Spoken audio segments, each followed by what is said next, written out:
하나님 아버지, 오늘도 우리에게 한날을 허락해 주심에 감사드립니다. 오늘도 주님을 또 의지하며 주께서 은혜 베풀어 주심을 또 간절히 바라며 이 시간 가운데 성령께서 우리 마음에 말씀이 깨달아질 수 있는 은혜를 허락해 주시기를 바라고 원합니다.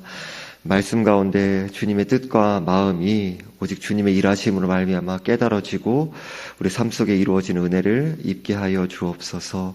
우리 주 예수 그리스도의 이름으로 기도드리옵나이다. 아멘.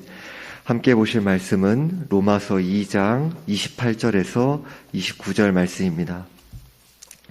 로마서 2장 28절에서 29절 말씀입니다.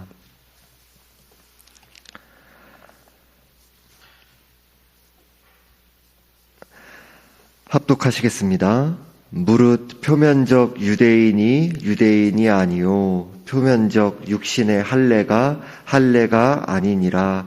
오직 이면적 유대인이며 할례는 마음에 할지니 영에 있고 율법 조문에 있지 아니한 것이라.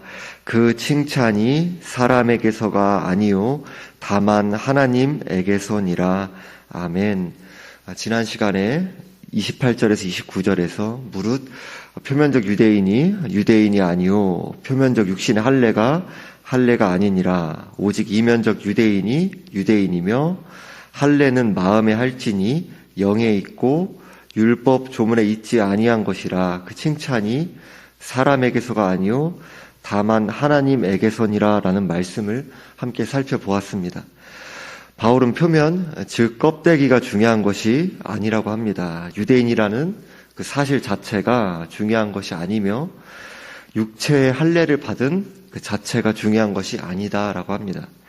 오직 이면적 유대인이며 라고 합니다. 내면이 변화된 유대인이 참 유대인이다라고 합니다. 할례는 육체에 할 것이 아니라 마음에 할지니 영에 있고 율법 조문에 있지 아니한 것이라고 합니다. 마음의 할례를 받아야 하며 영에 있다. 그것이 중요한 것이다. 즉 마음의 할례는 성령님께서 하시는 것이다. 그것이 본질이다라는 것입니다. 율법 조문에 있지 아니한 것이라는 말씀은 진정한 할례는 율법 조문에 따라 육체의 할례를 받는 것이 아니라 결국 그것이 가리키는 것은 예수 그리스도를 믿음으로 성령께서 새 마음으로 변화시키시는 성령께서 하시는 마음의 할례라는 사실을 가리킵니다. 그 칭찬이 사람에게서가 아니요 다만 하나님에게서니라 라는 말씀은 사람의 칭찬이 중요한 것이 아니라 하나님의 칭찬, 하나님의 인정이 중요하다는 것입니다. 육체적인 할례를 받고 유대인끼리 서로 인정하고 알아주는 것이 중요한 것이 아니라 할례를 받지 않더라도 예수 그리스도를 믿음으로 마음의 할례를 받은 자로, 즉 거듭난 자로 하나님께 받아들여지는 것이 중요하다는 것입니다. 우리도 행위로 하나님께 받아들여질 수가 없죠. 오직 믿음으로죠. 그러니까 그리스도께 받아들여지게 되는 것, 그것이 본질이다라는 것입니다. 왜 그렇습니까? 그리스도께 받아들여지지 않으면, 예수 그리스도를 믿음으로 나아가지 않으면 우리들이 하는 모든 것은 다 헛것이며 하나님과는 아무런 상관이 없는 자이기 때문입니다. 이어서 오늘은 육체적인 할례의 본질에 관하여 그 세례와 그리스도와 연합에 관하여 여호수아서 5장의 말씀을 통해서 함께 살펴보도록 하겠습니다. 제가 말씀 9절 읽어드리도록 하겠습니다. 여호수아서 5장의 상황은 이스라엘 백성들이 가나안 정복 전쟁을 앞두고 하나님께서 요단강의 1년 중 물의 높이가 가장 높은 때에 요단강 물을 마르게 하셔서 요단강을 건너게 하시는 놀라운 일을 경험한 바로 직후의 상황입니다.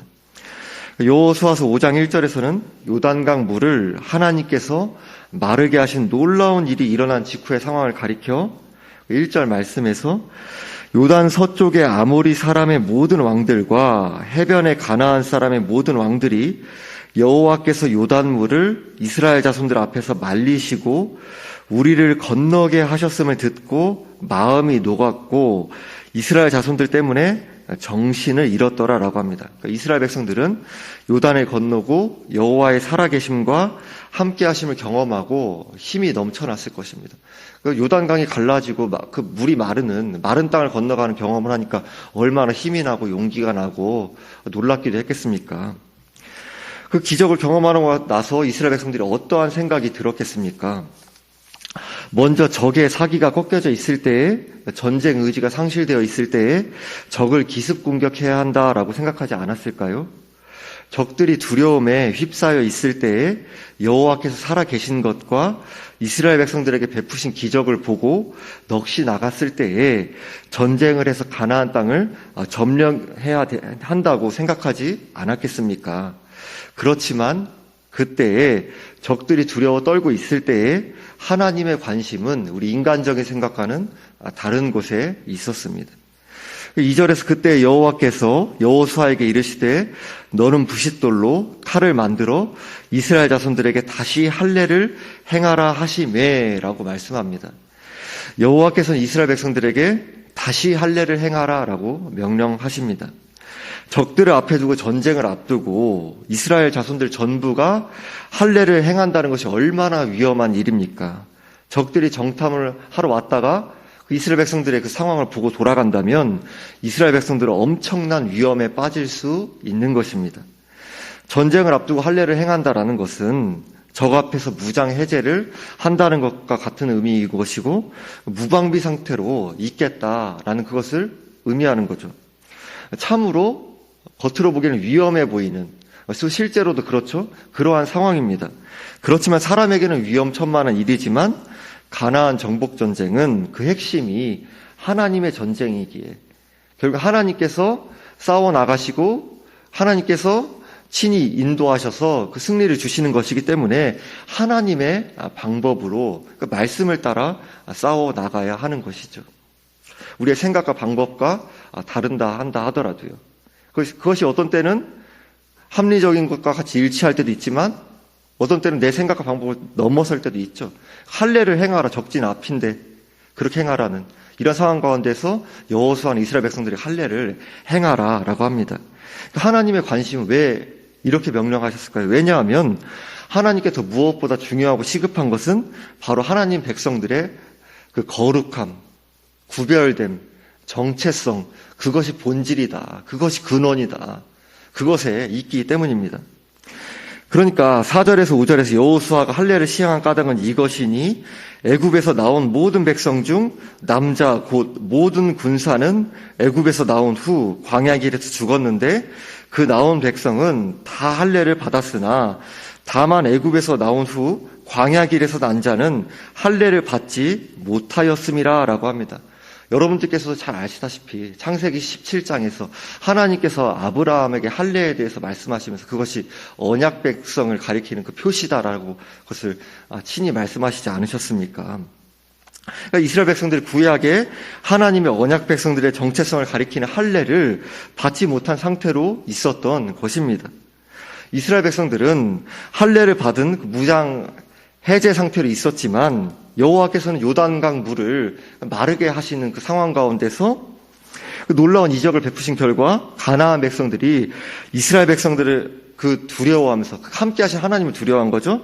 두려워하며 정신을 잃고 혼비백산한 상태였기 때문에 이스라엘 백성들은 안전할 수 있었고 그 하나님의 그 섭리의 그 결과가 보이지 않는 그 섭리의 결과가 그 배후에 있었기 때문에 할례를 받고서도 안전할 수 있었던 거죠.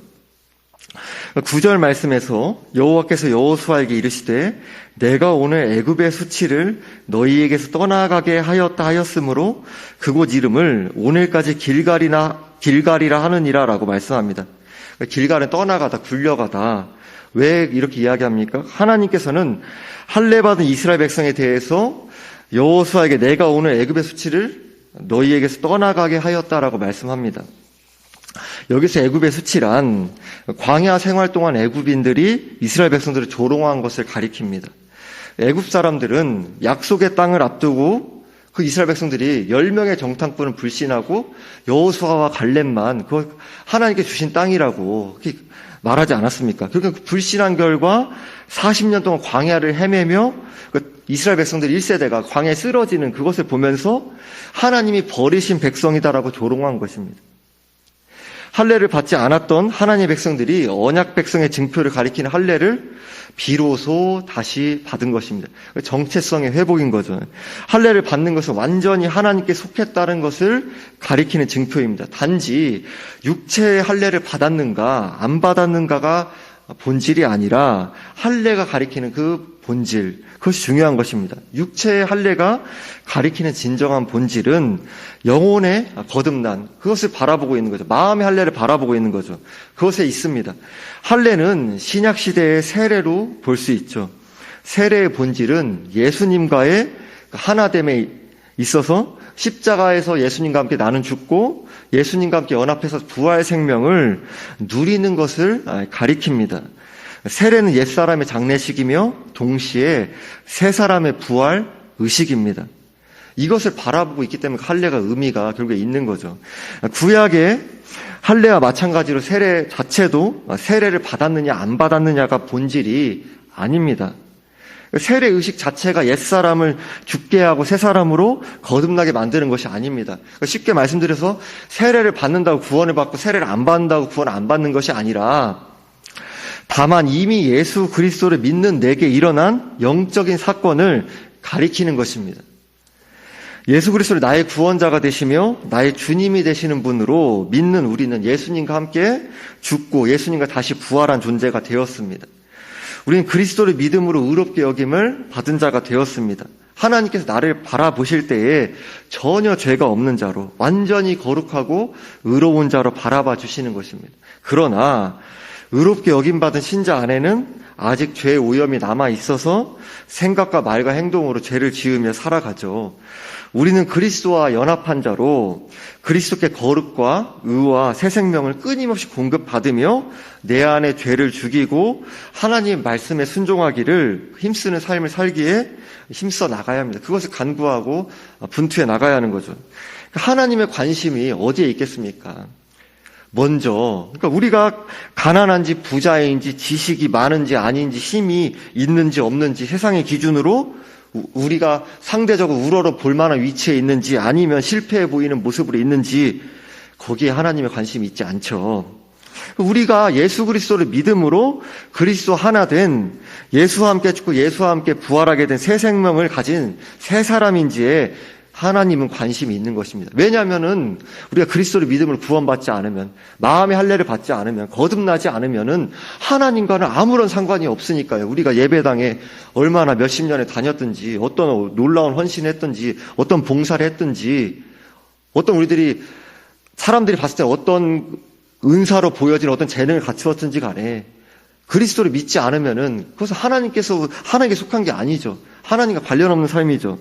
그러니까 먼저 우리들이 진정으로 구원받은 하나님의 자녀인가, 거듭난 하나님의 자녀인가, 그것이 본질인 것입니다. 참 정체성을 갖고 있느냐. 사람의 눈으로는 알 수 없지만 하나님의 눈으로 보실 땐 그것이 알 수 있지 않습니까?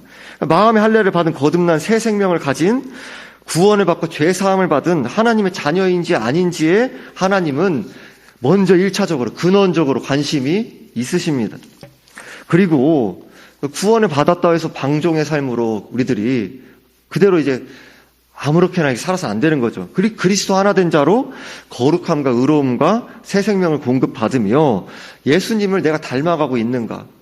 그 구원의 은혜에 감사하고 기뻐하면서 성령의 열매를 맺어나가기에 힘쓰고 있는가? 거룩하게 의롭게 그렇게 주님을 의지하여 빚어져 나가고 있는가? 하나님은 새 생명을 은혜로 받은 자로 합당한 반응으로 나아가고 있는가? 그것에 관심이 있으십니다. 이어진 10절에서 11절에서는 또 이스라엘 자손들이 길갈에 진쳤고 그달 14일 저녁에는 여리고 평지에서 유월절을 지켰으며 유월절 이튿날에 그 땅의 소산물을 먹되 그날의 무교병과 볶은 곡식을 먹었더라라고 말씀합니다.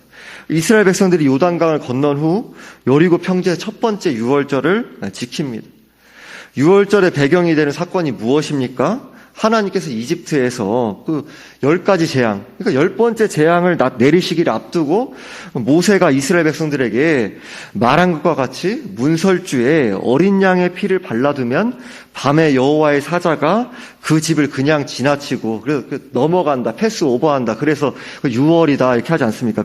그냥 지나치고 문설주에 어린 양의 피가 없는 집은 모든 첫 아이와 처음 난 짐승이 죽게 된 사건을 가리킵니다. 구약시대 유월절을 지킨 내용은 신약시대 성찬 예식의 의미가 포함되어 있습니다. 유월절에 잡는 흠없는 어린 양은 그리스도를 예표하고 어린 양의 피는 그리스도께서 선택받은 백성들의 죄의 문제를 해결하기 위해 십자가에 흘리신 피를 내다보는 거죠. 그걸 미리 가리키는 거죠. 성찬의 의미는 무엇입니까? 성찬 때 떡과 포도주는 나를 위해 찢기신 그리스도의 몸을 나타내며 나를 위해 흘리신 그리스도의 피를 상징합니다. 이것은 우리의 죄의 용서와 함께 영원한 생명이 주어지게 되었다라는 것을 의미합니다.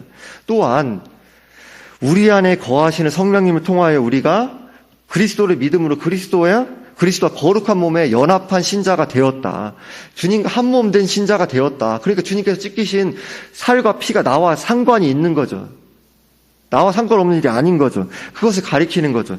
그리스도에 연합한 우리는 영원히 한 성령님의 통치를 받아 살게 되는 것입니다. 우리는 우리가 그리스도와 연합하여 한 성령님의 통치를 받고 있다는 사실을 기억해야 합니다. 예수님께서 다시 오실 때까지 그것을 계속적으로 기억하라는 그 의미에서 성찬을 행해 나가라라고 말씀하신 거죠. 그리고 그 자리 가운데 성령께서 우리에게 은혜를 베푸신다고 약속하셨고요. 우리가 예수 그리스도를 믿음으로 그리스도와 하나 된 것은 취소되지 않고 신자가 계속해서 누리는 복된 일입니다.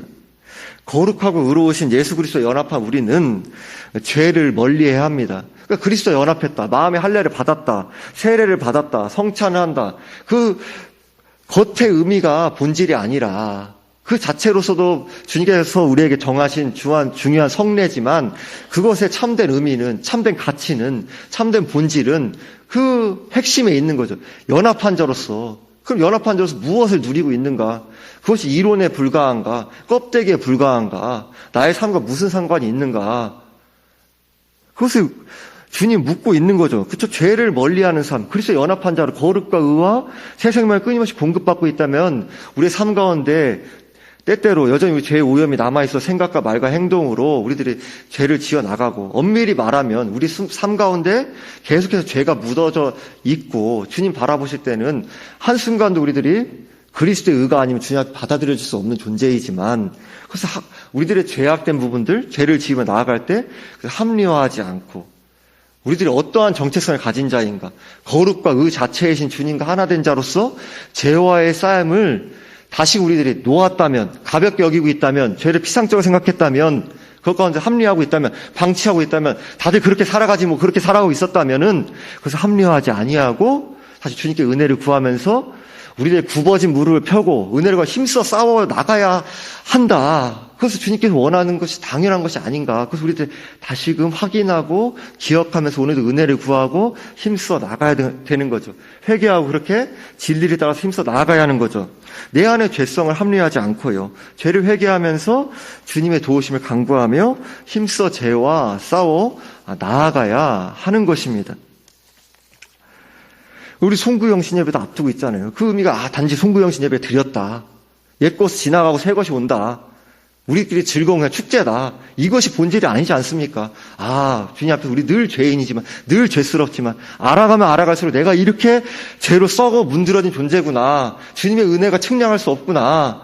우리들이 날이 갈수록 깊어져 나간다는 것은 주님을 닮아 자라나간다는 것은 죄에 대한 부분들 이전엔 죄로 생각하지 않았던 그런 것까지도 주님이 싫어하시네? 주님이 미워하신다고 하니까 내 경험과 체험이 기준이 아니라 말씀을 기준으로 삼고 이전에는 합리화하고 적당히 이 정도만 싸우면 되지? 이 정도면 신자로서 그래도 나도 제법 살아가고 있는 거지? 이렇게 여겼던 삶에서 아니구나.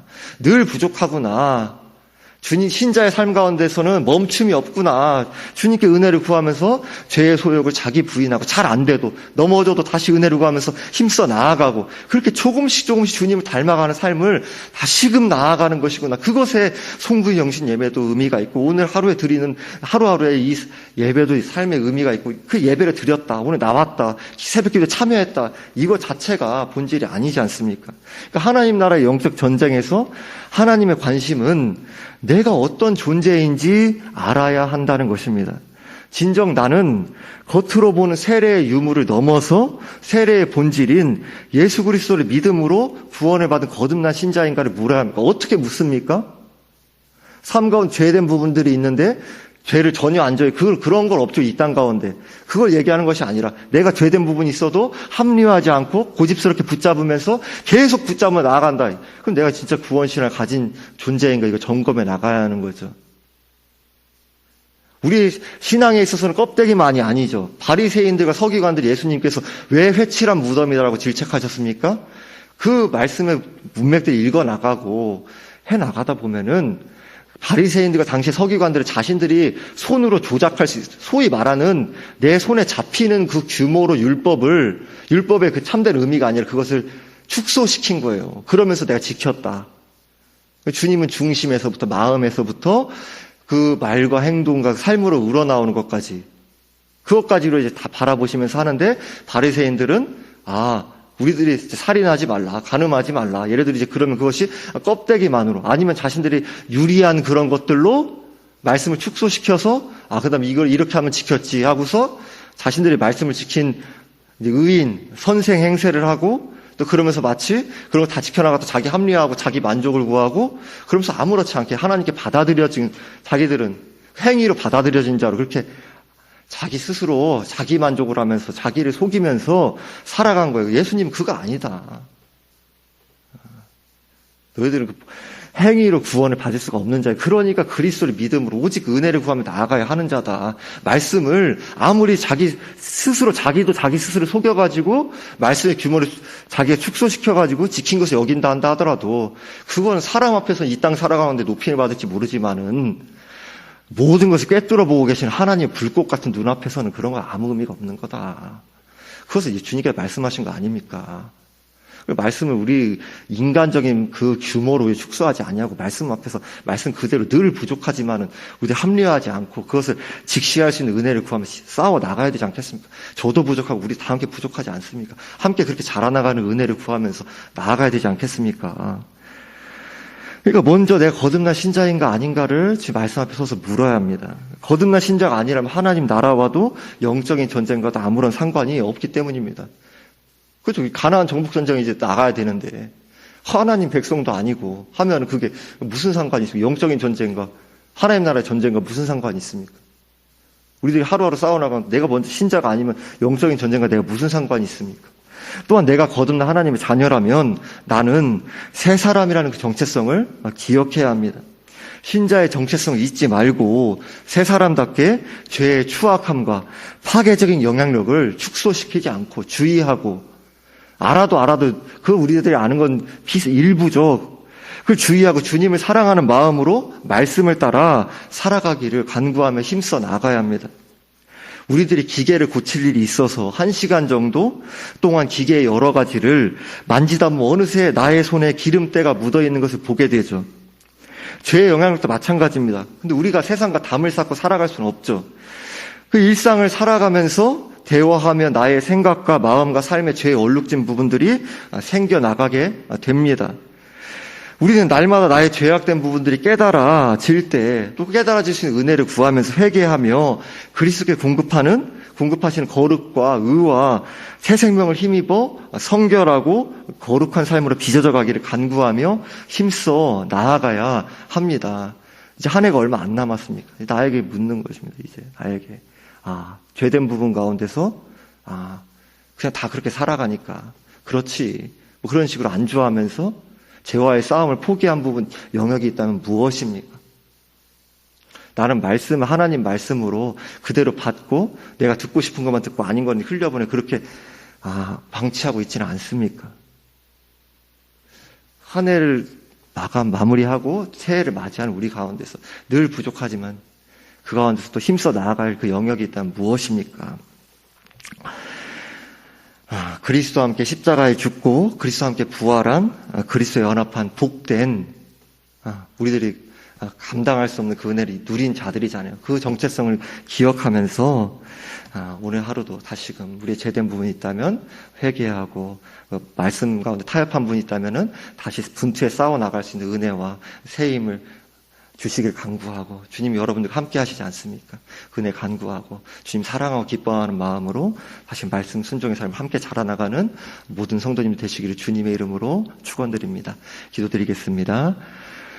하나님 아버지, 우리를 아버지 전적인 은혜로 예수 그리스도를 믿는 믿음을 허락해 주셔서 거듭남의 은혜, 새 생명의 은혜, 그리스도에 연합한 우리들이 감당할 수 없는 은혜를 주심에 감사합니다. 저희들이 어느덧 그런 것을 너무나 당연하게 여기고 그런 것들 가운데서 우리들이 신자로서의 정체성, 하나님께서 구별되게 불러주신 그 존재로서의 그 정체성, 그 고귀함의 그 의미를 우리들이 너무나도 당연하게 여기고 우리의 삶에 죄악된 부분들을 방치하고 합리화하고 그렇게 적당히 합리화하면서 타협하며 살아가는 모습들 회개합니다. 하나님, 우리를 불쌍히 여겨주셔서 주의 은혜 가운데 우리가 참으로 죄된 부분들 고집하고 있는 그런 부분들 혹시 있다면 우리들의 그 참 구원신앙 점검할 수 있는 그 은혜를 허락해 주시고, 우리들이 죄악된 부분들 결코 그것이 우리를 행복하게 하는 것이 아니며 우리를 보호하고 지켜주는 것도 아니고 우리의 삶 가운데 참된 만족을 결코 주는 것이 아닌 거짓된 것들이라는 것은 영적인 각성이 있을 수 있도록 도와주시고, 우리를 긍휼히 여기시고 포기하지 않으시는 주님의 사랑과 은혜를 힘입어서 우리를 향한 주님의 우리를 부르신 주님의 그 소원과 마음을 다시금 기억하면서 우리를 부르신 주님께서 우리 안에서 일하셔서, 성령께서 일하셔서 죄를 미워하게 하시고 멀리하게 하시고 슬퍼하게 하시고 또 진리를 사모하게 하시는, 다시금 진리를 향해 힘있게 나아가게 하시는 그 은혜를 힘입고 내 삶이 얼마나 망가졌든지 얼마나 무너졌든지 얼마나 주님 앞에서 부끄러운 모습이 있든지 다시금 회개하면서 주님 향해 힘써 나아가기를 원하시는 그 주님을 의지하여서 진리를 사모함으로 우리들이 옛 것을 또 내려놓고 또 그렇게 새 것을 바라보면 그 은혜 가운데서 우리들이 한 해가 더 이렇게 연수가 더해진다라는 그런 삶 가운데서 우리들이 더욱더 우리들 죄의 그 영역들, 가볍게 여겼던 것들을 더욱더 멀리하고 그 심각성과 파괴력을 더욱더 깊이 인식하고 합리화했던 진리하에 싸워 나가기를 멈췄던 그 영역들 더욱더 힘써 나아가 우리의 삶 가운데 하나님의 다스림을 깊이 누려가고 맛보는 그 기쁨과 감사의 삶을 풍성히 누려가는 온 성도님도 될 수 있도록 함께 자라갈 수 있도록 도와주옵소서. 감사드리며 우리 주 예수 그리스도의 이름으로 기도드립니다. 아멘.